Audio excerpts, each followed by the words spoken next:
Bada bing, bada boom. In Colombia, there are these insane cathedrals and churches from like the 1600s. They are as beautiful as you would imagine. Once you walk in there, there's vaulted ceilings. I mean, they look 3 stories tall, domed archways, pillars with these intricate gold detailing, stained glass windows, just reflecting all this colorful light off of these wooden pews. And of course, you cannot forget the beautiful altars with these dripping, melting candles and these complicated, ornate statues at the front. And during the day, it is a place of gathering, reflection, faith, you know?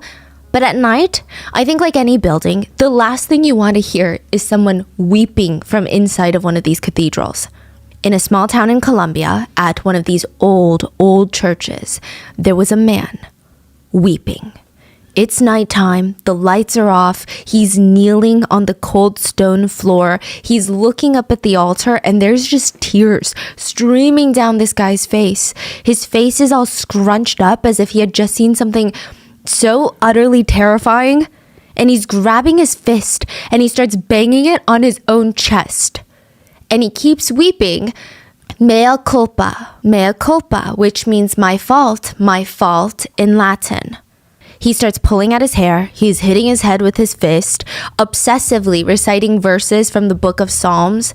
The fool says in his heart, there is no God. They are corrupt. Their deeds are vile, vile, vile. There is no one who is good, no one who does good. Their deeds are vile. 2 passerbys peek their head in through the door when they hear this weeping, and they're like, who is that? What is going on? Why is this man just weeping in this cathedral? This doesn't make any sense. And the other passerby says, oh, I think that's the new priest in town. This man was the Beast of Colombia, the man who performed satanic rituals with dead bodies and Ouija boards. He was the man who sold his soul to the devil, not even figuratively, but he admitted to a transaction. He also kept a little blue book of 221 names, all of the names of the little boys he killed. 221? That is the low end of the figure. The monster of Genova, otherwise known as the Beast of Colombia, is the serial killer with the most victims. It is estimated that he has at least 221 victims and potentially into the 400s. And this is how he was set to be released from prison this year, 2023. We would like to thank the sponsors of Rotten Mango who have made it possible for Rotten Mango to support Doctors Without Borders, who since 1989, Doctors Without Borders has been providing medical aid in Palestine through medical supplies, humanitarian aid, full-time volunteer medical providers, and emergency medical care. They are currently providing aid in Gaza and the West Bank and hospitals currently under siege. They're doing what they can to support the Palestinian healthcare system that is facing total collapse. The partnerships with Rotten Mango have also made it possible to support our growing team of dedicated researchers and translators while they focus on shedding light on stories from all over the world. And we would like to thank our listeners for your continued support as we work on our mission to be worthy advocates of these causes. And as always, full show notes are available at rottenmangopodcast.com. With that being said, we did have the assistance from our wonderful Spanish-speaking researchers to help gather even more data for this case. But as always with foreign cases, if there's anything lost in translation, something we didn't cover, or you've got some interesting information on this case, please let us know in the comments. And let's get started. 8 boys in a small town in Colombia had lost a finger in a game of hide and seek. None of the 8 boys knew each other. None of them played hide and seek with each other, but they all had matching missing thumbs. But that's not all that's changed about them. It's not like they played one round of hide and seek, came back with a missing thumb, and went about their lives. They all walked around town now like the ghosts of the town. Before, these are kids that were full of energy, full of hope, just bouncing off the walls. Their parents could not keep them still. And now they're flinching at every little noise, every little sound. I mean, they're sticking so close to their parents, and all the color looked like it had been just drained from their faces. And people are wondering, what kind of games are these boys playing these days? You think maybe their finger got stuck in something? Was it a machinery defect somewhere? Some townspeople started whispering it was not an accident. Someone's going around chopping off boys' thumbs. And the boys are now too scared to talk about it. They don't want to tell you who. But why? And who would even do something like that? Like, that's very random to just go around chopping off people's thumbs. Some neighbors heard, I think it's that new guy that moved into town. What did they say he was, like a beggar? The local crazy man? Or no, someone said he was like a priest. Other people said, no. They said he was a witch. Whatever he was just getting started. Police get called out into the woods where a mass grave of 36 tiny bodies were found. Whoa. Children. I mean, it's clear something or someone had killed these children. This is not some sort of self-doing. You don't just have a mass grave of 36 kids. This is not an accident. This also wasn't a bus crash or a plane that crashed into the woods. And they start thinking, the investigators, they're putting their heads together. They've got like no clues to go off of. And the first thought is Pablo Escobar's cartel. They were active in the area. It's a Colombian cartel and probably one of the most ruthless cartels in all of history. If anyone was capable of doing the unthinkable and killing 36 children, it would be Pablo Escobar's cartel. At the height of the Medellin cartel, they were bringing in over, I mean, this figure is insane. I had to triple check because I'm like, there's no way. They're bringing in $200 million a day in profits. The king of Pablo Escobar was said at his height to be making $2 billion a year in personal income, of course, tax-free. At their height, they were supplying 96% of the U.S.'s consumption and controlled 90% of the global market. They basically ruled Colombia, if not the world. Side note, they were also very creative people. Okay, I don't know if they founded this technique, but they definitely made a killing from it. They would soak denim jeans that you wear in liquid cocaine. I didn't even know it came in liquid, okay? They would soak it in liquid cocaine, dry off the jeans, export them legally through shipping containers into the US, where they had special chemists that would work with them, that would get the jeans, simply wash them with a special liquid compound that would pull out the liquid cocaine and separate it from the rest of the liquid, and then they would dry it into powder cocaine. The cartel learned how to train carrier pigeons to deliver secretive mail to one another as a way to communicate. They had a ton of pigeons around, and it's estimated that they murdered, at the very least, 4,000 people during their reign as the kings of Colombia. Many of them were innocent people. So what is another 36 to them? He said he kept every single threatening note that he ever received from his competitors in a tiny little scrapbook. Because what are these sweet memories if you don't look back at them? He kept them all, like love letters. But the Medellin cartel was ruled out because within the local cities, Pablo Escobar was notorious for being one of the locals' biggest philanthropists, if you will. His favorite cause to donate to was to help children in need. Really? Yeah, I mean, he was more generous around Medellin, which is the town he's from, but he does seem to be a bit generous to Colombian children. So it's a mass grave of children. They think it can't be the Medellin cartel. Then could it be the Cali cartel? Another big cartel from Colombia. They operated a bit more secretively than the Medellin cartel. But that didn't make sense because they were known to be a tad bit nicer than the Medellin cartel. Like a tad bit. So Pablo Escobar was known as one of the most ruthless men probably alive. I mean, he's dead now, but when he was alive, this guy was cutthroat. He killed anyone that he even suspected of being against him, even just a stranger on the street. But Cali cartel ran like a business, $1 billion business. They had a Boeing 727 that they would use to fly drugs from Mexico to the United States. They would sell the drugs in the US, load up cash into the plane, fly that plane to Colombia where they would take the money. They made alliances with important people in the transportation industry to be able to pull all of this off. I mean, not only that, they had investors, bankers, lawyers, logistics, exporters, importers, chemists, wholesalers, retailers. They ran their business like a Fortune 500 company. But there were groups of the Cali cartel. There were subgroups where they allegedly believed in social cleansing of discardables. That's what they called them. Discardables were sex workers, street children, petty thieves, gay people, and people without homes. And a subgroup of the Cali cartel believed they needed to die. And so when they were not busy drugging up the whole world, they would go around social cleansing. They believed that these people were ruining their beautiful city of Cali, Colombia. And I don't know if it was a leadership thing, but subgroups would go around killing these people. They would drive around with signs that read, Clean Cali, beautiful Cali. They would toss these bodies into a river nearby that was now dubbed the River of Death. And they really hated Pablo Escobar, side note. And when Pablo Escobar was finally imprisoned, they wanted to fly an A-37 Dragonfly, which is an attack aircraft that's produced for the US Air Force. I don't know how they got their hands on one, but they planned to drop a bomb on the whole prison to finally eliminate Pablo Escobar once and for all. And you're like, that's a crazy plan. It's just a plan though, right? They got as far as to trying to load the bombs onto the jet, but there was a crowd forming. So they had to leave.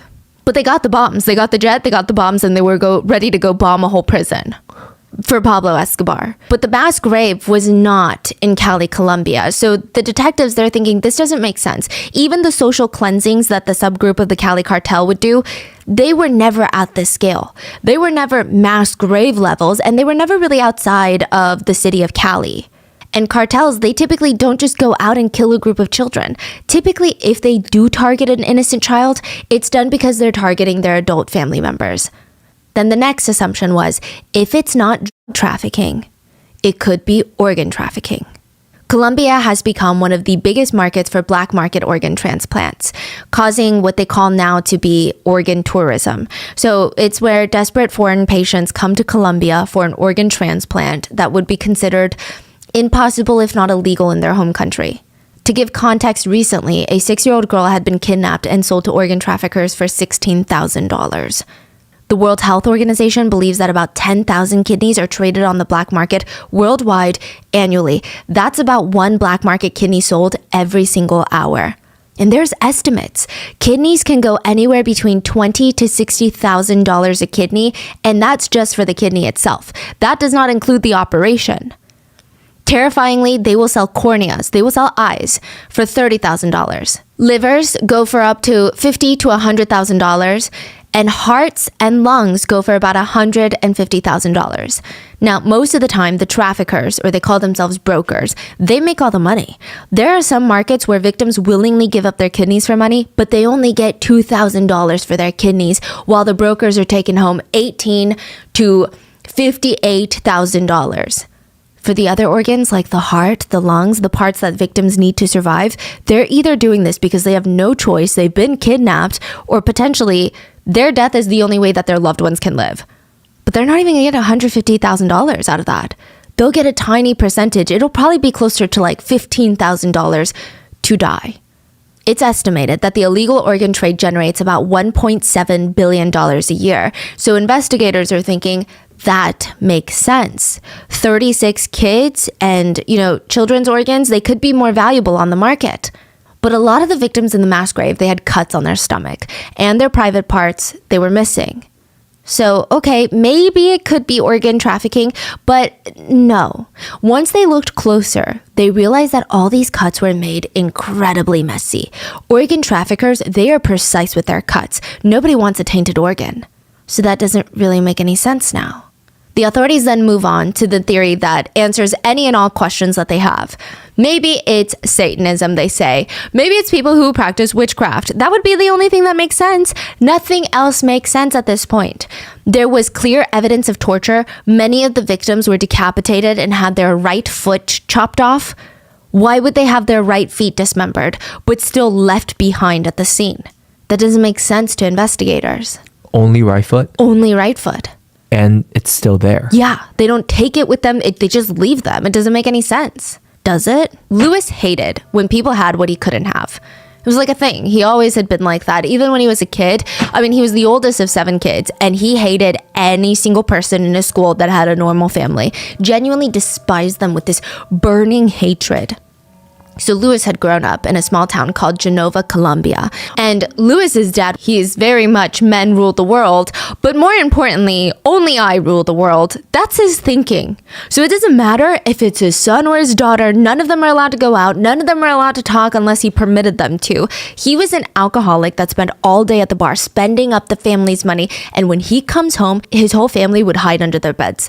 That's not even an exaggeration. They would hide under their beds because Lewis's dad had a temper. Whenever someone got on his way physically, he would blow up. And they've got a really small house with 9 people. Everyone is always in everyone's way. His way of saying, "Excuse me, could you please scoot over?" was just taking off his belt and whipping you. Yeah. So if Lewis's mom didn't have dinner ready on time, which this guy never comes home at the same time, so I don't know how she's expected to predict that he's going to be home at certain points, but if she doesn't have his meal hot and ready for him, she would get beat.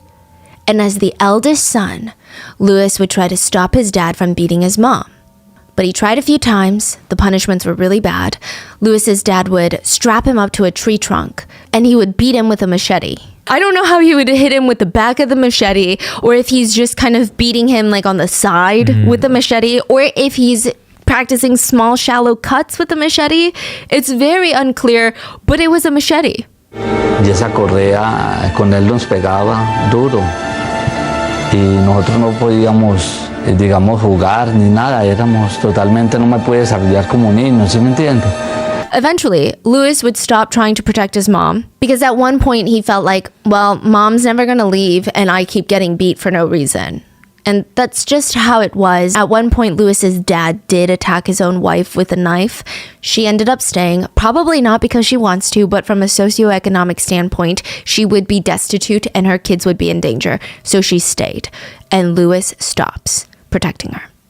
When Lewis would get beaten up, he would show up to school the next day with these massive red welts on his bottom, on his butt. He would be unable to even sit down because of this pain. And he would look at all the other kids that could sit down, that were so excited to go home after school because their parents loved them. And he hated them. He genuinely despised them for having what he didn't have. So he kind of tried to bully them. He wasn't really that successful. Okay, so do you know what a procedural memory is? They're procedures that the brain has learned and can be activated without conscious thought. If someone hands you a piping hot cup of tea, without even thinking about what you're doing, you might grab the cup. You might blow on the tea so it cools down. You might take a sip without consciously deciding, I'm going to blow on the cup and I'm going to take a sip. It's like a memory, body memory. Yes, like muscle memory. And usually it's reserved for things like driving, riding a bike. But Lewis, all of his procedural memories were dedicated to, okay, if somebody pisses me off, I'm going to pummel them with my 2 fists. Like any emotion he felt, it was almost like a trigger response. Emotion, 2 fists up in the air, swinging. I mean, I guess he saw his dad do it so often, he felt like this is just what happens. Emotion A leads to action B. He would beat up his classmates for something as little as accidentally using his pencil. So you would think, okay, Lewis is the biggest, baddest boy in class. But he wasn't. He would actually get bullied more than he was the bully. He wore glasses and he got bullied for that. And his last name is Garavito, which sounds like Garabato, because the V and the B in Spanish, our researchers were telling me, don't really sound different. So it's more like Garabato, Garabito. Okay. Garabato means doodle. Yeah. The soon-to-be world's deadliest serial killer, Lewis, in his grade school, was bullied for being Lewis the Doodle Boy. It's a very interesting bullying Doodle experience. doesn't sound that bad, does it? I don't think so. I think it's more like chicken scratch, scribble, squiggle. I see. Okay, I see. Okay. So he's jealous of the kids at school because they have normal families, normal dads, and normal last names. And then Lewis's dad touched him. Lewis said one night his dad forced him to be bathed by him, which at this point, he's no longer a toddler that needs to be bathed by his parents. He is more than old enough and capable enough to bathe himself, but his dad is insisting, and it's either this or the belt. So Lewis sat there uncomfortably in the bath while his father bathed every inch of his body. He said nothing else happened, but that memory is just so crystal clear for him. And then it happened again, but this time with Lewis's dad's friend. He came over to the family house pretending to hang out with Lewis's dad, but he would get Lewis alone, tie him up, brutally assault him. So now he's getting essayed. Afterwards, and this is very specific, but this family friend would go get a candle. He would use the flame of the candle to burn the very sensitive parts of Lewis, including the hairs on his private parts. And usually it didn't just stop there. The family friend would then use his mouth to bite Lewis where he was the most sensitive. And these are not nibbles, they're full-on chomps. He would bite down and watch Lewis cry out in pain while he would simultaneously satisfy himself. This happened over and over again for 2 years. Thankfully, the family moved away, so the family friend was no longer in their lives, but they made a new family friend. And this time he was a priest. Clearly, Lewis is being traumatized from the abuse, but more than anything, he was just so angry and jealous that his assaulters had what he didn't have, which was power. You know that saying, 2 birds, 1 stone? Mm-hmm. Lewis took it so literally. When he was done being assaulted by his dad's family friend, he grabbed 2 birds. I don't know how he caught them. He grabbed a stone and pummeled them. He said that he, quote, tore them apart, ripped them apart, completely mangled these 2 birds. And that made him feel very, very good. There are 7 stages a killer goes through to become a serial killer. And these phases are typically very different, and they're used to profile serial killers versus murderers, because most murderers, they will kill from emotions that probably you and I not understand, because it's not like we're justifying their actions. But these are emotions that most people feel, just not to the point of being homicidal. You feel angry at times. You feel jealous, fear, these types of things. But for serial killers, they kill for the thrill. And there's just no way that we can even try to grasp that, like try to wrap our heads around something like that. They live their lives so that they can take lives. That's it. The first phase is the aura phase. This is when the killer starts to create this aura around him, this almost border, distance themselves from social relationships and people. They start pulling away from family and friends. They retreat into their own little fantasy world, where they start having, in most cases, very violent thoughts. And there's nobody around them for them to confide in, to tell them, hey, you think this is weird? No one. They're alone. Lewis was never allowed to have friends, so that wasn't really a thing. He was never close with his family, and after his continuous assaults by family, friends, and priests, he's already fantasizing about turning the tables and returning the pain that he felt to a random innocent boy. That is his fantasy. The second phase is the trolling phase. That's what it's called. And it usually consists of the killer kind of toying with the idea of killing a little bit more. Instead of just having fantasies, they start thinking of, well, what would the process look like? And who would it be? And how would I really go about it? They're not sitting there taking notes and coming up with a full plan. Not yet. That's a different phase. But they're kind of thinking a little bit more realistic. How am I going to implement this into my life? Lewis was the oldest of 7 kids, and one day, like a drill sergeant, he's lining up his little siblings. He's yelling, get in line, get in line. Males and female siblings, okay? They're really young. Lewis himself is only 15 years old. He forces them to line up, strip down of all their clothes, and from there, he goes one by one, slowly caressing them. He describes it as, and I quote, a light, smooth touch. Just like tracing his hands on them. He claimed that's all he did. Other sources claimed he would take it a step further and force his siblings to sleep unclothed in the same bed as him, and when they were asleep, he would touch them. But we are unsure. Now we enter into the third phase. This is kind of the flirting phase. There's a slight difference between the trolling phase and the flirting phase. I don't think the flirting phase is a great way to label it, but I'm not the one that came up with these labels.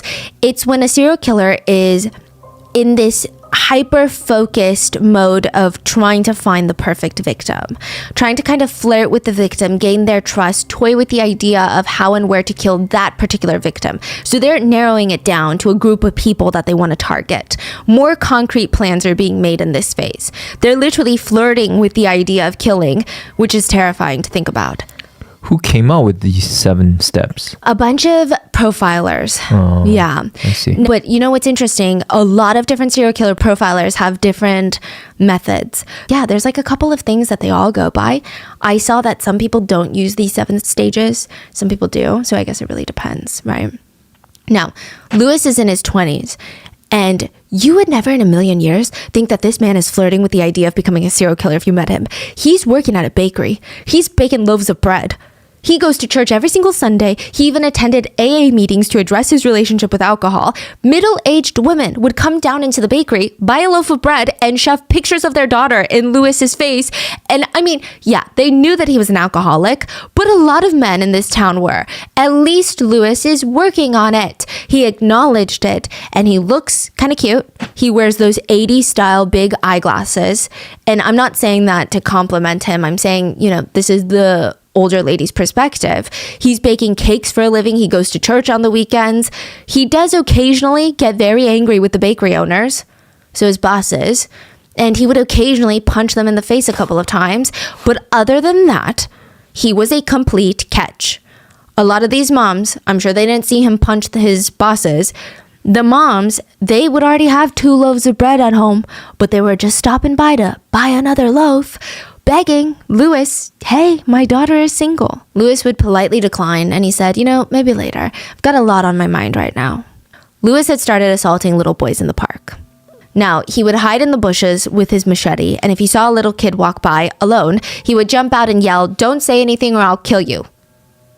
One of his earlier victims, William Trujillo, he said that Louis forced him out of his clothes and did everything to him, everything including torture, biting him painfully all over. But he said the worst part was that he was so silent doing everything. Like completely silent. It was terrifying and disturbing. And his stench, William said, do you know what a farm worker smells like after a day of work? That's what he smelled like. William was tortured and held captive in that park for 12 hours. And even in his earlier crimes, it's clear Louis likes the mental torture aspect of all of this, because William remembers finally gaining the courage to talk, and he asked, sir, when will you be letting me go home? And there was silence. And finally Louis spoke and said, when the bells ring. The church bells ring at 5 a.m. He had already been there for like 10 hours. William had to wait for what feels like an eternity, and he didn't even know if the man was telling him the truth or he was lying to him. And right at 5, the church bells go off. Louis slowly releases his grip and says, go ahead. And William books it. He runs off. The 4th phase that serial killers typically take is the capturing phase. And Louis was capturing a ton of children. About 200 children were captured by Louis, brutally assaulted, and ultimately released. So these 200 children are not even his murder victims. So just think about the sheer amount of victims that he has in his lifetime. Wow. Now, quick disclaimer, I don't feel like we need to, because everyone here are reasonable, intelligent people, but Louis is a male killer who targeted boys. And if that makes anyone think that there is a link between being gay or bisexual and being a serial killer, there should be some, critical thinking comprehension classes out there that should probably urgently be looked into. So this has nothing to do with sexuality. I do see a lot of people kind of point out the link between the extreme Catholicism that he was raised in, where homosexuality was like a cardinal sin, and then him being assaulted as a kid and then developing these attractions towards a certain gender. I don't know. I feel like a killer is a killer, And we can kind of argue these things, but at one point, is it just... Now, Louis would go to the park with candy, drinks, toys, whatever he thought he could entice little boys with, and he would wait for these boys to walk by. Sometimes he would use candy to be like, come here, you want some candy? Literally. That's what he would do. He would lure them with candy. He would then string them along to a secluded area of the park, tie them up, and torture them. A lot of experts believe that he was experimenting with torture since his essays as a kid involved a lot of physical pain. So he started cutting victims with razors, shallow cuts all over their bodies. Then he tried deeper cuts, but he didn't really like that. So he just did shallow cuts. So this would go on for 12 hours at a time. He very quickly learned he had to be mindful that his torture tactics didn't kill the victims, because he wanted his victims alive, because that's the whole fun of it. He brought candles into the park. He would light them on fire to burn his victims, just like he had been burned as a kid. He would bite the victims all over their bodies, beat them, and he would pummel his victims, a full-grown adult targeting 5-year-olds, and he would assault them. Louis was disorganized, yet organized. He was very disorganized in almost all other aspects of the crime, but when it came to the torture, he was very methodical. The torture almost always happened in the same order every single time. It's like he had created the perfect cycle to maximize his sick pleasure. And when he was done, he would let them go, rush home to write their names down in this little blue book of his. And this is the part that just really makes this case an anomaly. But for 12 years, Louis was in this phase, toying with the idea of murdering for 12 years, essaying hundreds of kids, torturing them, hundreds of them. And I say anomaly not just because he was in this phase for 12 years, but also the fact that he wasn't put behind bars before he committed his first murder, when he is out there committing some of the most atrocious crimes that we've researched, is just crazy. I mean, I don't know how else to put it. I also do really want to disclaim, we really wish that we could share more of who the victims were, what they were like, but unfortunately, there just aren't that many stories of Lewis's victims out there. I was provided some context by our researchers, and they stated, when a boy went missing in Colombia at the time, the most likely reason was either being a victim of a gang, cartel, or a paramilitary group, or maybe they left home due to extreme domestic violence from the parents. Most parents did not file missing persons reports because a lot of them were just straight up scared. If we went to the police, and most police forces are run by cartels, and the cartel took our kid, we report it to the police who the cartel controls, then our child would be in even more danger. What if they think that our child snitched or we're causing too much trouble to keep the child alive? As for Lewis's assault victims, even if they came home and told their parents what had happened, parents felt like going to the authorities was just not an option. Not only was justice rarely ever served for cases like this, their child is now going to be subject to life-threatening social shame. And all for what? To not get justice? And just victimize their kid even further? A lot of Lewis's victims are still not identified to this day. And now that's both his assault victims and later his murder victims. After 12 years, he would escalate into phase 5, murder. Mind you, he already has 200 victims in his little blue notebook. This is before killing. Before he starts killing, he's got 200 victims. And his first kill was almost on a whim. He said that he was drunk, he left a bar and decided, you know what, today is the day. He went, bought a pack of cigarettes, a cord, a knife, and a cheap bottle of brandy. He stumbled into the park, waited for a boy to be lured in. He kept holding out change in his hand to see if any boy that passed, he'd be like, hey, do you want some money? This is an area where a lot of children go out and they try to work because they need to bring food home for the family. Of course they want money. Typically, they would ask, what kind of job are you offering? Do you want me to shine your shoes? Do you want me to sell candy on your behalf, run errands? Lewis would tell the boy, no, you can just take a walk with me.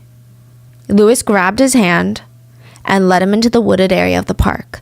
And this park connects to a huge, mountainous area that surrounds the city. And once it was secluded enough, Lewis tied the boy up. Like the 200 victims before him, he bit him everywhere and then assaulted him. But he said that he just felt this anger. He said it was the strongest impulse of his entire life. And it was the impulse to punch this boy. So he sat on this boy and quite literally beat this boy to death with his bare hands. The boy cannot get up. And then he walked off, covered in blood. Nobody stopped him. Whether nobody saw him or they minded their own business, I don't know. But he went home, took a shower, grabbed his little notebook to write down another name. But this time in a new section. Phase 6 is a phase that sets serial killers and murderers apart, which is serial killers typically take trophies. So unlike killers who kill for life insurance, love, greed, revenge, they usually want to get rid of anything that ties them to the crime. Serial killers, they want that connection open. They want to go back and reminisce about that moment. They want to relive it. Lewis had his little blue notebook, but later he would rummage through the victim's pockets. He's typically looking for some sort of student ID. And if he found it, he would sit there and cut out just the pictures of the boy. So he would never bring home the full student ID, just the picture part. If he didn't find a student ID, he would just take their underwear. Later, they would all be found folded up in his drawer right next to his own underwear. He would also sit there in his house, clipping any newspaper headlines about his crimes. I mean, he really loved his trophies. And then the last phase is the depression phase. Once Lewis was done with his first kill, like most serial killers, he fell into a state of depression.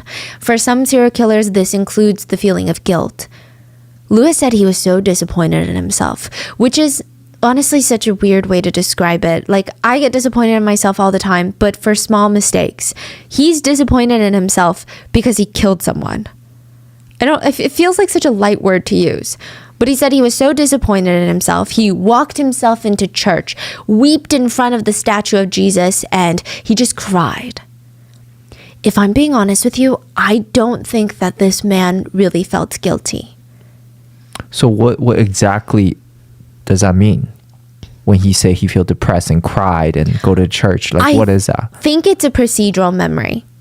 So he was raised devout Catholic family, and anything that he did wrong or he perceived as wrong, he was forced to confess. He was forced to cry.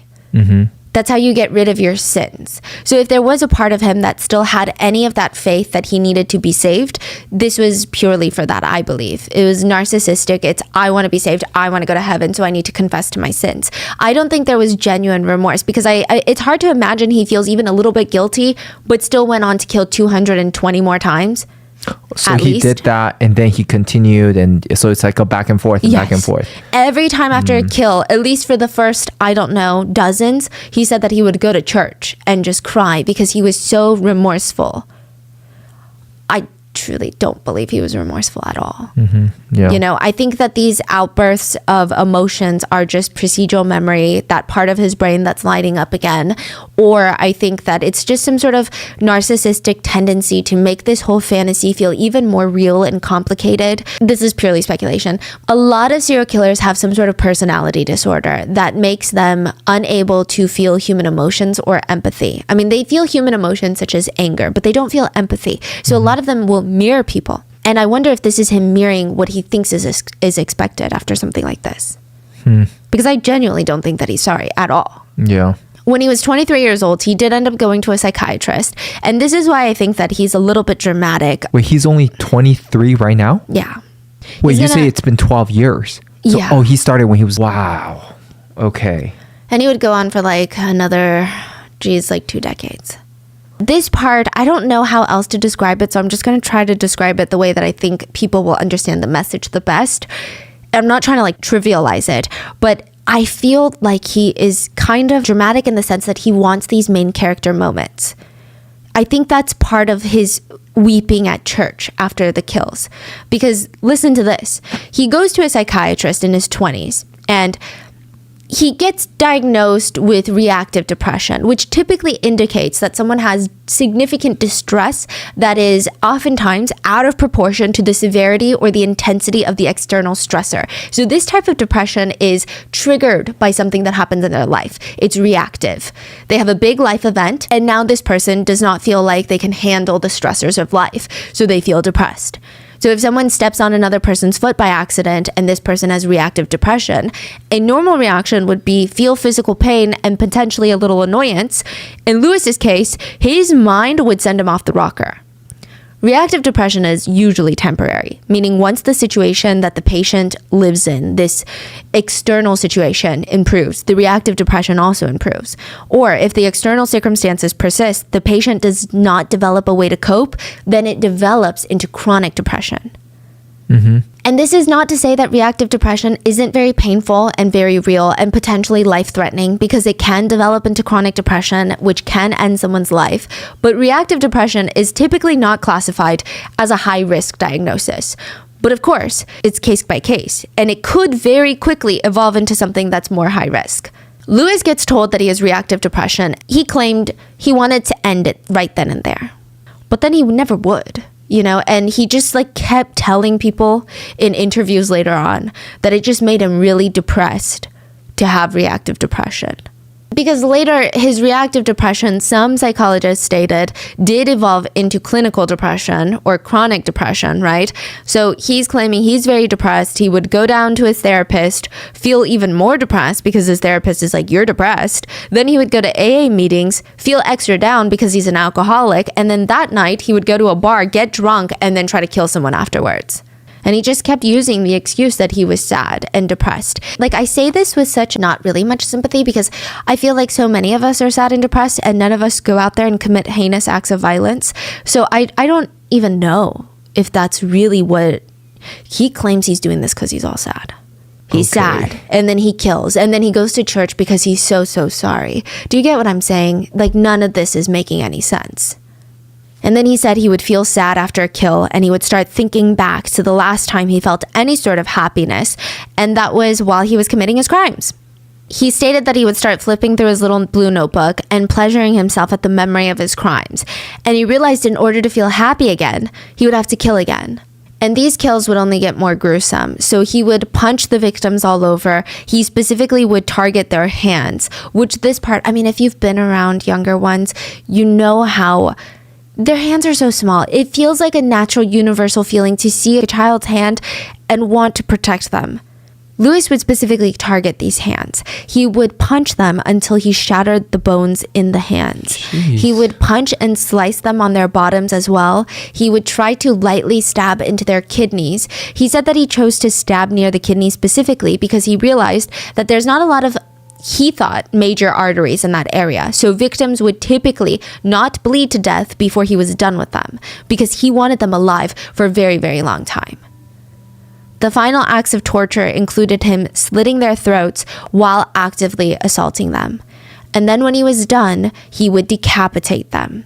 He would cut off their private parts and place their private parts into their mouths of the decapitated heads.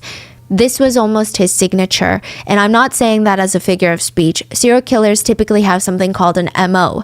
Now, an MO is how they operate. This is how they find victims, trap victims, kill victims, and then dispose of their bodies. A signature, these are words profilers use, I'm not calling it a signature, is something that is almost unchangeable for each serial killer. It's an action or something that is done during the kill that indicates this is why they're committing these crimes in the first place. This might be the ultimate action. It's not the kill itself. This could be where we need to look into. It's a signature for a reason. So MOs, they typically evolve. They change. Serial killers adapt. They find new techniques. A signature usually stays the same. It reflects a deeper psychological reasoning behind these kills. And him placing the victim's private parts into their own mouths was a bit of a signature for Lewis. So that's not an MO. No. Later, his MO would evolve, and he would add a lot more steps to this process before his victims were dead. He would take a screwdriver to gouge out their eyes and their ears. Sometimes he would use a knife or tool to detach the fingers from their hands. He would use tools to detach their right feet from their legs. Then after the torture, he would cut open their stomachs while they were still alive, open and remove all of their intestines, and place them next to their face on the ground. The victims would be alive to see their intestines laying in the grass next to them, which is something that is technically medically possible. If someone's vital organs like their heart and lungs remain untouched and the laceration cuts on the stomach do not hit any major blood vessels, it's said that someone who is disemboweled can actually remain alive for several hours in immense shock and pain. Then once he was done with that, he would finally decapitate them and move on to commit his signature. And this whole process would take hours, if not half a day to a full day. Lewis was also a chain smoker, and he would take smoking breaks in between the acts of torture. It's stated that sometimes he smoked an entire pack of cigarettes during his kills. Back then, cigarettes in Colombia were exclusively sold in packs of 20, and on average, it takes 6 minutes to smoke a cigarette. So that's at least 2 hours of him just pausing to smoke.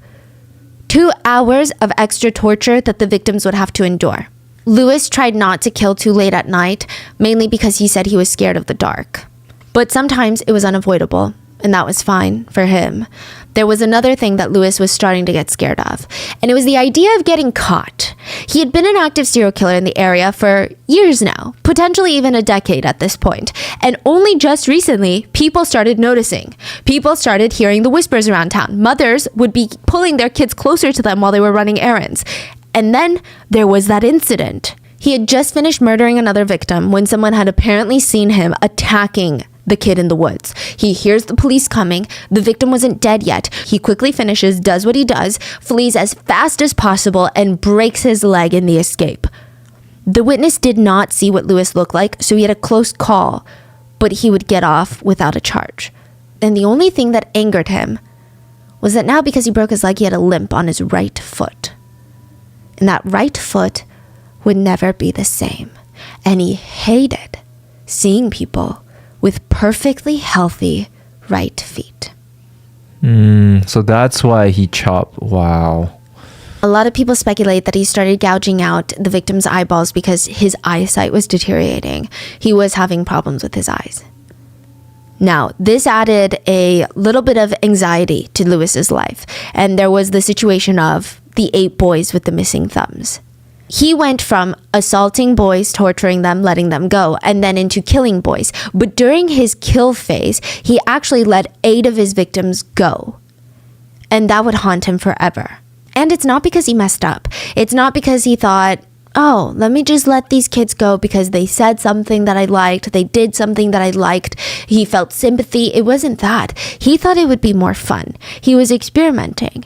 So he chopped off each of their thumbs, cut the cords off of them, and let them free after hours and hours of torture. And he said, I'm going to count to a random number in my head. If you make it back to your family alive before I catch you, then you get to live. At this point, the boys are already running. He never even chased them. He just set them free. Now, there are theories about why he would do this, and it's not because he had remorse for these 8 boys, but the general theory is that, well, he was trying to see if it was going to give him some sort of sick satisfaction to know that these boys would never live a single day without thinking about him, and they would live the rest of their lives in utter terror. And that itself is a very strong form of torture. He did this to 8 little boys, so 8 little boys in Colombia were traumatized by him and forever mutilated with missing thumbs. Why the thumb? I guess he was trying to start another signature for this part. Is it because he can see which one Maybe. is his victims? Yeah, it's pretty easy to see, I guess. Yeah. Wow. And that could be very, very true because he only operated in like 10 to 15 towns. Pretty small towns too. But now these 8 boys were keeping him up at night. They had seen his face for hours. They had heard his voice for hours. They knew what he looked like. They knew what he smelled like, everything. Like, what if they went to the police? He was annoyed with himself and he vowed never to let another one go ever again. And he made adjustments to his MO as insurance policies. He always wore shoes that were one size too big. And he made sure that no boy could get away now. There would be no 9th boy without a thumb, alive to tell the tale. But he was also tweaking his method to make it more efficient. Efficient in terms of how to make the torture last longer for him so that he can get the pleasure, but not waste his energy on other things. So he came up with this method where before the torture and before the attack, he would chain up his victims with some sort of rope or cord, and he would force them to walk around in circles while he held out a machete near their necks. They were made to walk in circles until their legs shook. This part of the process took hours in some cases. Wait, what does that mean? Their leg shook. They're walking in circles nonstop for hours until their legs are shaking because they're so tired. Oh. The whole time he's yelling at them about how he's going to kill them. They're all dead meat. He's going to bite their privates off. He's detailing every single act of visceral torture that he's about to commit on them. And this was 2 birds, 1 stone for him. It was pleasurable for him to see his victims shake in fear, but it was also to tire them out so they had no chance of fighting back. They were genuinely so out of energy. Not that they even had a strong chance of escaping before this, because it's a full-grown man against 7-year-olds. But this was his insurance policy. Lewis did satanic rituals with the bodies. There's not much credible information on what the rituals consisted of, but we do know that he used a Ouija board with the dead bodies, and he's very excited to make a deal with the devil each time he killed. This is why I think that the whole church thing is nonsense. Like, I think it's nonsense. I don't think he's religious. I don't think he's remorseful. He said the first time he sold his soul to the devil, it was a feeling he would never forget. He said, "It turned out that when I made a pact with the devil, a voice moved the curtain, my hair stood up on the ends, and I entered into a psychotic state where I heard a voice tell me that it loved me. I said I wanted power, and it said it wanted to serve me. It said, I want to serve you, sir. I sold my soul to the devil, and that's how it went." Cuando yo en un libro de magia negra que me ha traído de un señor de por allá me trajo, me lo vendió, leo yo cómo se manejaba la tabla Ouija y empiezo yo a meterme en las profundidades del satanismo y yo vi en esa obsesión que tenía por poder y por dinero que esa era como una opción muy buena. He would think about that joyous moment as he made his victims walk in circles. Detective Mark Duran was assigned to this case, and he was walking in circles with his team. They knew way too late that they had a serial killer on their hands. Even the mass grave, they genuinely weren't even thinking of a serial killer. Because remember, they're thinking of a cartel, a different cartel, organ trafficking, satanic cult. A serial killer, they not even on their minds. And now they're too late. Now they're trying to track the killer's movements, but it's all over the place. They're literally going in circles. New neighboring cities, new towns. Just when they thought they were gone or dead, the serial killer, a new body would turn up. Every person he asked saw something. Towngoers were saying, no, he was a priest. You have to look at the churches, he was a priest. Others said, no, he was a beggar. There was a suspicious guy. I think he's the killer and he was a beggar. But he left town. Everyone knew it's him. A lot of people knew what he looked like, but they couldn't really pinpoint him. Oh, okay. And he jumped from towns. So it's not like he was staying in one town and Mark is like, oh, let me go find this guy. You know, it's like now we don't know where he went and the townspeople are telling me, oh, he was like a beggar. We don't know a name. We don't know anything. This is kind of what he looked like. No, he looked like this. And people are like, no, that's the different beggar. It was just so many different sources. People are like, yeah, go look for people without homes. He's a beggar on the street. They're like, actually, he's a monk. You got to go to the temples and that's where you're going to find him. Or people are saying, no, you're not going to find him at all. He works with dark magic and he's a witch. It was clear to Detective Mark that the killer assumed a new identity with every town that they went to, and maybe even with every person that they met. Who's to say that they only had one identity each time they went to a new town? I mean, that's the interesting thing, though, that Detective Mark realized were the types of personas he would take on. Priest, a generally respected position. You are in a position of authority. But then the next town over, he'd be a beggar, a generally looked down upon position. Not my personal feeling, but the harsh reality of society. You're in a position of vulnerability. You are likely ignored, discarded. People don't want to look at you. They don't want to make eye contact with you. The local crazy man was another persona he took on. Generally, again, another looked down person in society. And then a practitioner of witchcraft. This one is a mixed position. Either people will look at you with respect, fear, or they will look down on you. I mean, I guess depending on their own personal beliefs. One would imagine that this type of guy wants to be in a position to be revered and respected. That's what serial killers want, right? To have that immediate authority over people. But no, he chose all sorts of random personas. And Mark's team initially were very confused about it. But Mark wasn't. He knew what the killer was doing. All these personas have a few things in common. Can you guess? Beggar and the priest. People don't want to talk to them. Is that right? They are held at a distance by general society. As much as you might respect a priest or practitioner of witchcraft, you might not want to ask about their lives. Yeah. You might not ask questions. You might not want to be too close to them. They might be judgmental. They're a little scary. Beggars, you also don't really want to hang out with them, right? Typically society doesn't. I'm not saying like you don't, right? Same with the local crazy man. They're always held at some sort of distance by society. You don't really ask them, hey, what are you doing here today? Where are you from? Who are you seeing? It's a position in society where a little mystery is expected. And, you know, these are positions where I don't think a lot of people would question if they're talking to kids. The priest, of course, is talking to children. It's a beggar. He's probably trying to hustle that kid. That's a madman. He's got nobody else that listens, so he's talking to the kids. The practitioner of witchcraft, I mean, we never know what they've got brewing, right? Also, it was later discovered that when he wasn't using these random personas to go around and murder children, he was fronting as a non-profit employee gathering donations that he would pocket. Yeah. And at this point, a serial killer had gone from 10 to 15 towns following the same ritual to kill hundreds of little boys. And I'm not the head of the police force, but I don't think it takes a professional to realize, hey, something is going on. But they didn't really put a lot of resources into this. It took the constant pleading of Detective Mark Durham for the higher-ups to even consider categorizing these murders as the work of a serial killer. Detective Mark had nothing but a bunch of guesses and leads. I mean, there was no way to narrow it down, and it seemed like nobody else on the police force even cared. So it's up to Mark to learn everything about serial killers, sexually motivated serial killers, and really any other category this monster would fit into. There would be times where parents were getting fed up, finally, with the amount of missing children in their town. They would gather outside the police station with all the missing kids' families. There were 50 families gathered in one night. And the police would still look at Mark and say, you know, it's concerning, but we should just keep an eye on it. The townspeople were not feeling like that. They were beyond the point of just being concerned. They had dubbed the serial killer the Beast of Colombia. Later, he'd be dubbed the Monster of Genova. And it's wild to me when people know first that something is really wrong before the police know, because technically it's their job, right? But I digress. Now, to add some context, the cops aren't just bad people. I mean, you could argue that they were, I guess, right? But there's a lot more nuance to the whole situation. The Colombian police department as a whole at this point, and probably still now, is criminally underfunded. And the organizational power at the time in Colombia were the cartels. They had considerable interest to keep the police powerless.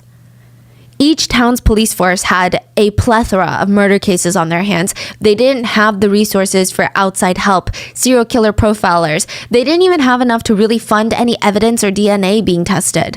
They just had at least 100 similar murder cases around 8 different towns, so many bodies, and the detectives are walking in circles. They had more than 1,000 names on their suspect list, and not enough resources to narrow that list down or to even start investigating any of them until the night of the cornstalk. The cornstalks caught on fire. The serial killer had been in a cornfield, assaulting and killing another victim when he lit a cigarette and put it out on the ground. It wasn't fully out. The corn stalks around him burst into flames. When the police arrive at the scene, they put the fire out and they see the body of a victim and they know that this is the same serial killer. The MO, the signature, everything is there. And this is clearly a recent crime. And they've got a few pieces of evidence: a pair of shoes and a pair of eyeglasses. Did he rush away? Yes. How much information do you think you can get from 2 pieces of evidence like that? Besides the obvious, what their shoe size is and their eye prescription. Shoes and eyeglasses. Like if a police officer had your shoes, your eyeglasses, what do you think that they can tell about you? Other than, the generic, his shoe size is this. Let's start with the glasses. Obviously, the suspect wore glasses for poor eyesight. They did have prescriptions in there. But what else can they gather? The style of the glasses suggests that the individual had a liking for older, more classic styles. These styles were probably more popular 10 years ago. So they're thinking he was probably in his prime 10 years ago. So that means he's either in his 20s, or typically for men, they consider the 30s the prime.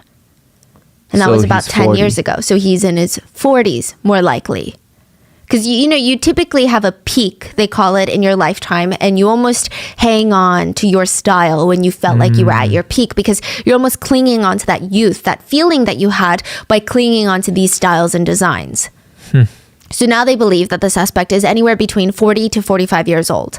They could actually tell a lot more with the shoes. Just like the glasses, the shoes can point towards a more accurate picture of the suspect's style, their attire, potentially even profession, because most people don't generally wear work boots unless it's for work-related things. I don't know a lot of random people that own steel-toed boots for fun. And it's a very specific person that wears very specific types of shoes. So those are given, but they can actually tell more than that with your pairs of shoes. Firstly, Lewis was fooling no one. The detectives immediately knew that the killer was wearing a size too big of a shoe to throw them off. His feet imprints were right there. They were much smaller than the shoe. The divots that his feet made inside. So they took his actual shoe size and they started measurements. Shoe size can more or less estimate height. He was about 5'3" to 5'4", which narrows down the search more, because the average man in Colombia is about 5'6". So now we have height and shoe size. Shoes actually tell profilers a lot about someone. So my mom and I have the same exact pair of sneakers and we wear the same exact shoe size. But I can tell when I accidentally slip on my mom's. It's not because they look different or they're more worn or less worn, but the sneakers have molded to my feet, and so have the soles.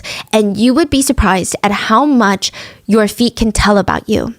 When people distribute their weight differently, that can tell what your posture is like, that can tell profilers what you look like, how much you weigh potentially, what kind of styles you would wear, and they can even tell if you have like anxious personalities at some points, because anxious people tend to kind of like rock back and forth, and there could be signs of that on their shoe soles. So it's very interesting. They analyze the shoes and they realize that the soles at the bottom of his shoes, they're uneven. The left sole yes. looked more worn, which meant this person must walk with a slight irregular rotation of the foot and puts a lot more weight on his left leg. And it's a lot more. So if it was slight, they could wonder if maybe their body proportions lean just more to the left, or if it's become a habitual thing. But because it was such a difference in the soles of the shoes, they're thinking this person must have a noticeable limp. That's crazy. Yeah. Wow. And with that, they can kind of guesstimate how he walks. These days, okay, so this was not happening in this case, but in 2023, there's actually podiatrists who work with the police forces. And let's say you have a killer's shoes. They can tell you what the gait is like. They can tell you how they walk. And judging from CCTV, they can match the gait with the shoes. Gait meaning how you walk. Because the wear of the shoes can determine how you walk. And they're really good at analyzing how you walk. So even if the killer's face is not on camera, they can say, these shoes belong to this person based on the way that they walk. Yeah. That's very cool. So they know that he has a noticeable limp. The suspect also fled the scene fast, in such a hurry that he left his glasses and his shoes, meaning that he must have been surprised by the fire.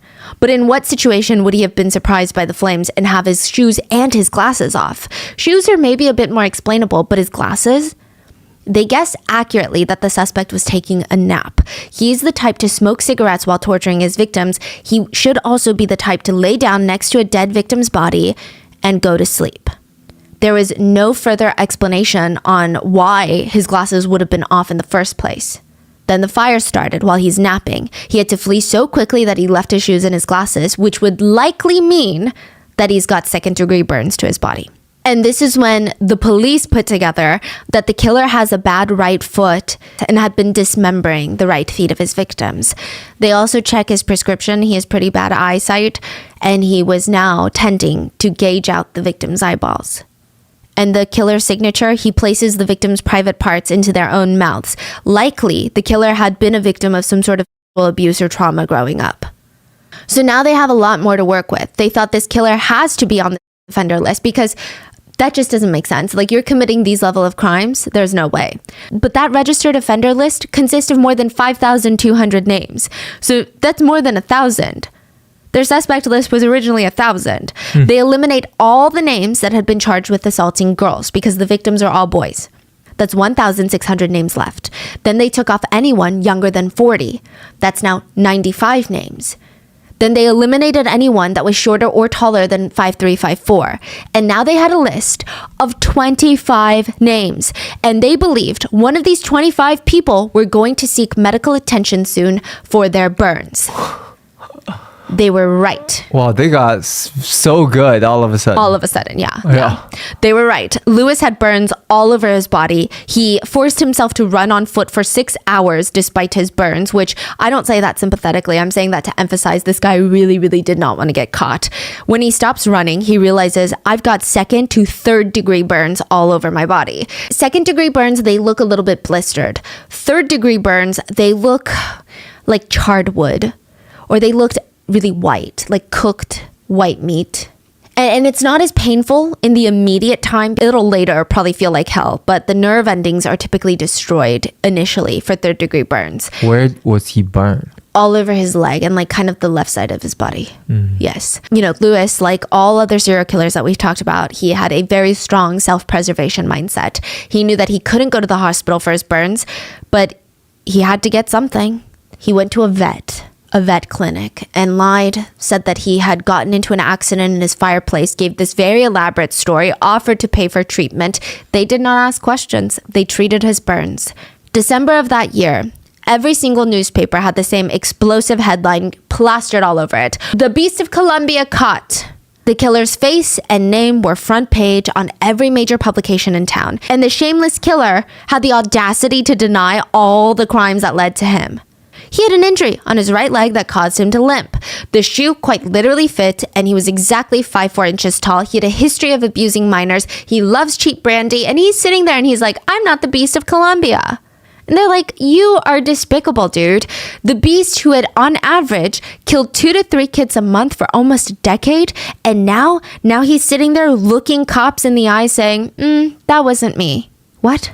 While the Beast was in custody, Detective Mark received a phone call. 4 more bodies were found. And they were recent. They were killed in the same way, same MO, same signature as the Beast of Colombia.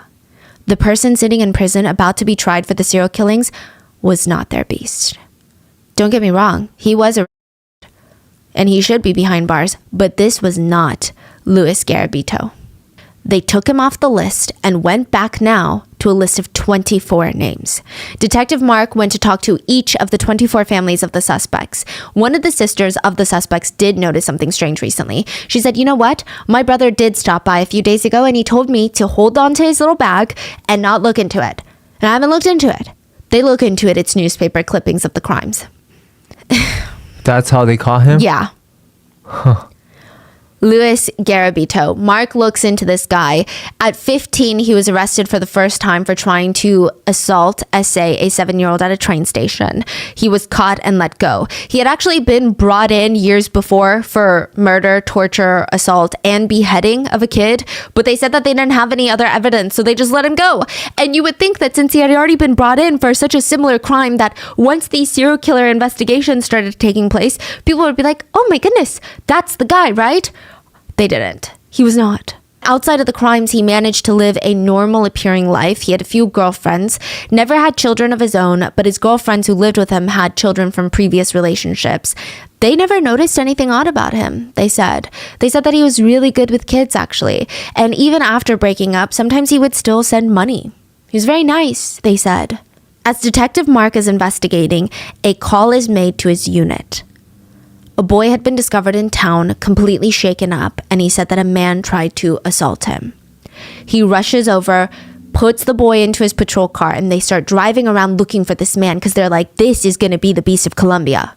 And they see something straight out of a horror movie. As they're driving, they see a man walking in the middle of the road.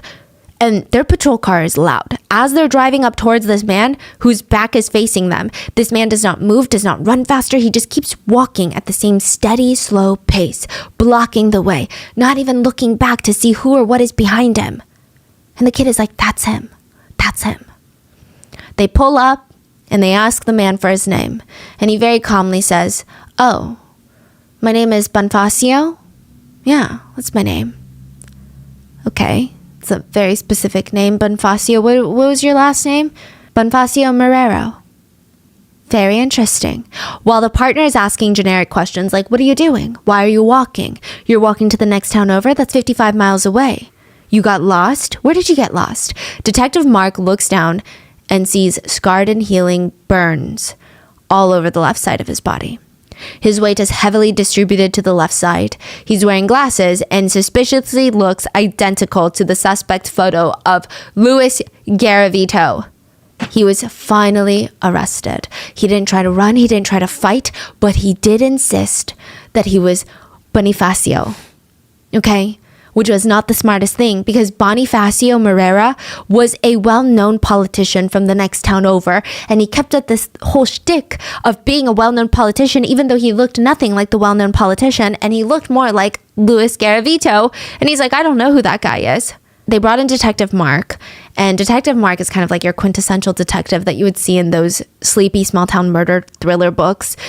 He said that he put his whole life on hold for this case. He sat down in front of Luis, looked him in the eye and said, I have followed every footstep.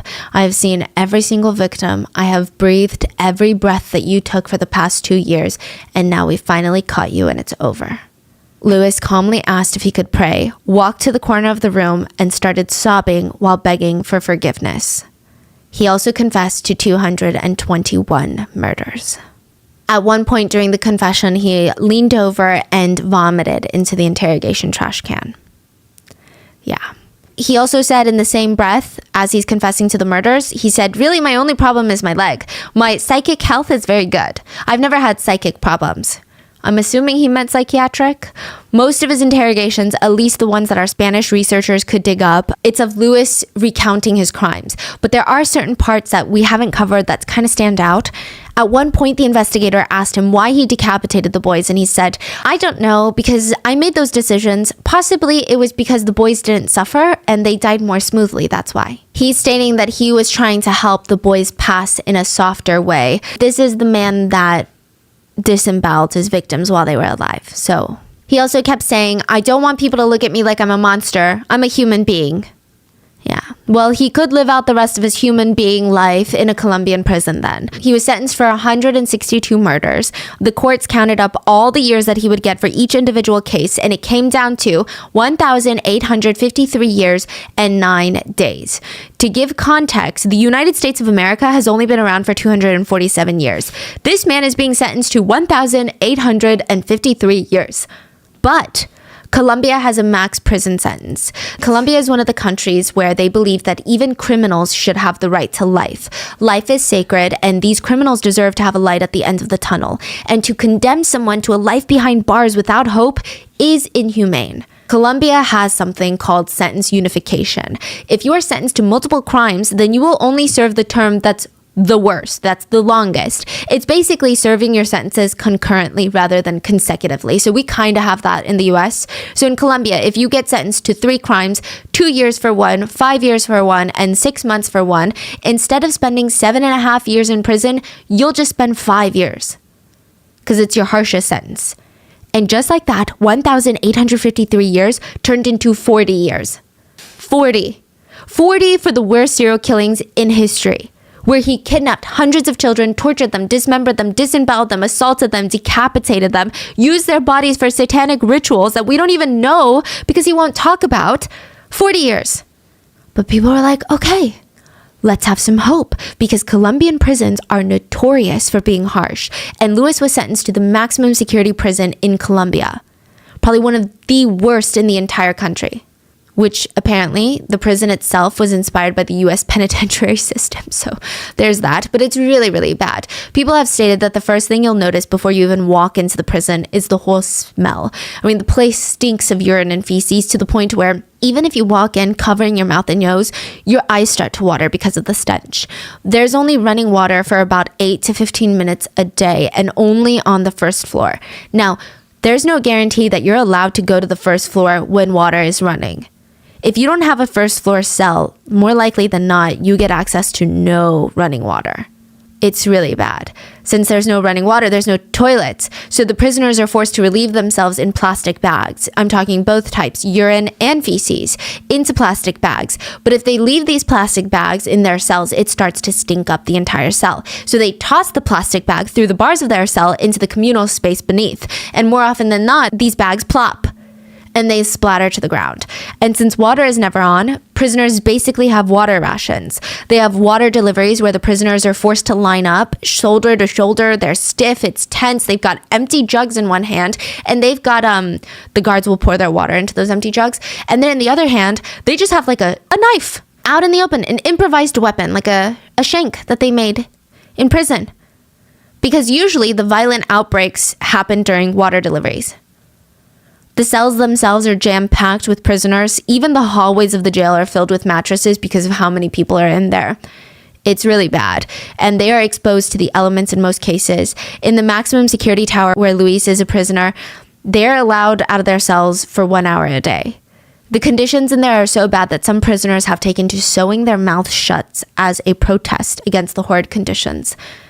Others have made these cocoons out of their bed sheets. So they make these hammocks. And I guess the window bars are enough for them to get out of their window. But they can't really escape because I guess there's guards everywhere and it's completely isolated, right? So they make these little hammocks that they tie on the cell window bars. They get out of the building and they're just basically dangling off the side of the building, but 4 stories tall. Now the guards, they don't like it. So they start cutting little incisions into the prisoners' bed sheets so that if they try to do this, their bed sheets will fall apart and they will fall 4 stories, potentially to their death. One volunteer stated that he saw multiple men scaling the inner wall of the jail, climbing from the ground floor to the 5th floor. Someone was pulling down bed sheets so that they could climb up while balancing water jugs around their neck.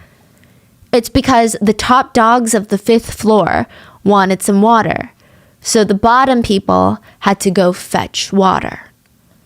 Many of them would slip and fall to their deaths, and the guards would not even look. Nobody cared.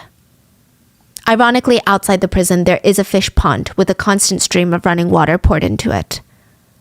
It's interesting. Even visitors were not safe. In the conjugal visit room, which is where prisoners are allowed to spend alone time with partners, it's typically filled with blood and used condoms. And recently, in a separate Colombian prison, but similar, the drain pipes were clogged.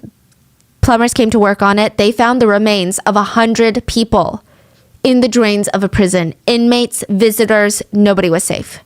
And while he's in here, Luis, people thought maybe he's gonna get killed in prison. I mean, a lot of people were hopeful that would be the cause because they didn't want him out in 40 years, that's for sure, right? So a lot of people were hopeful, but he was treated kind of like a king. He got his own isolated cell because this is such a high-profile case. The guards were scared that if he was murdered, their jobs would be on the line. So he had like his own personal bodyguard the whole time. There were journalists lining up to interview him, and he was like a picky little princess. He would charge a big sum of money to be interviewed, and that's why we don't have a lot of interviews of this guy. And most of the time, he would just ramble on about nothing in his interviews. It's very hard to follow. He never provides much new information that could help bring closure to families. He just starts lying in his interviews at one point. He straight up claimed in an interview that he never essayed a single victim and that he does not consider himself a Yo no violé ninguna víctima, no me considero un violador. ¿Sí me entiende? Cometí los homicidios. Bueno, llámese como se llamen. He also stated he thinks that he should be able to get out of prison because it's just not fair. You know, he's learned his lessons and he's not a because he has erectile dysfunction, and if you need proof, you should just go ask his ex-girlfriends because he could never get it up with them. Like, this is literally his thought process. And he's like, I need to be let out of prison because I've got life goals now. The journalists are like, what's your life goal? I'm going to be a congressman and I want to fight for the rights of children. I cannot make this up. He also goes on a rant about how he sees himself in some of the most unsavory dictators and mass murderers. They went to his cell and it was decorated with posters of Hitler, Mother Teresa, Gandhi, and Princess Diana. It was a very, very strange mix of people. Another interesting thing to note, one journalist who interviewed Luis directly in jail said, there was something about his eyes where I felt like they were sucking the energy out of me. It was terrifying. But it gets worse. Luis receives multiple sentence reductions, the largest of which took off almost half of his sentence because he did a work-study program in jail. Yeah, with that reduction amongst others, Luis's sentence was now 22 years, and he was scheduled to get out of prison in 2023. Luis was up for release in 2023, and everyone was terrified, except for a Facebook group where he had 170 fans that just loved him, could not wait for him to be free. And eventually, October 12th, 2023. Last month? Luis Garavito was pronounced dead in prison. What? He had leukemia and a very aggressive form of eye cancer, which a lot of people believe to be karma because he had bad eyesight. He gouged out the victim's eyes and now he was dead from eye cancer. Wait, is that true? Yeah. Leukemia and eye cancer. It wasn't foul play? There are some suspicions, but So he's about to come out. yeah. And he But- died of... Yes, he also didn't really want to come out. There's mixed conversations about did he even want to get out? So a lot of people were trying to boycott him coming out. So they were writing letters to congressmen, local officials, to the president, and everybody was doing everything in their power to make sure that this man does not get out on the street. Some sources made it seem like he wanted to get out on the street and he's fighting with these judicial people. But a lot of other sources said this guy wants to stay in prison. He's doing okay in prison and he knows the minute that he steps out, he's dead on sight. Okay. Like, who's gonna hide him? Who's like, he has no power. He's not Pablo Escobar. Like, where's he gonna go? You know? Yeah. So, I don't know. I don't know if it was foul play. The official statement is leukemia and eye cancer. But I don't know if it can even be considered karma because he took so many lives. I don't know. I mean, this is just one of those cases where I keep thinking about the ripple effect. It's not just the 400 kids, which already in itself is an insane number, but it's their parents, their siblings, their friends, relatives that are all traumatized and impacted. And there are still rooms full of boxes of bones of children who are yet to be identified. But I guess it's better dead than free for someone like Luis Garavito. What are your thoughts on this case? Did you guys know about the story of the Beast of Colombia and how he was set to be released this year? Please stay safe, and I will see you guys on Sunday for the minisode. Bye.